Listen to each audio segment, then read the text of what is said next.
Hello everyone, today we'll talk about how to fix or how to solve the problem of the application of SweetMeet. We click on settings.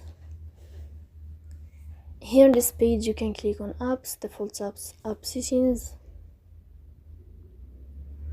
On above we can search about the application of SweetMeet. Here in this page of app info you can click on first stop and you can click OK. Here we'll enter to the window of storage.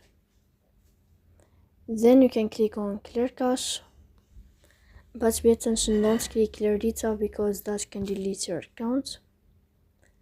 So please don't forget to support us by like and subscribe. See you next time in another video, and thank you for your attention and your watching.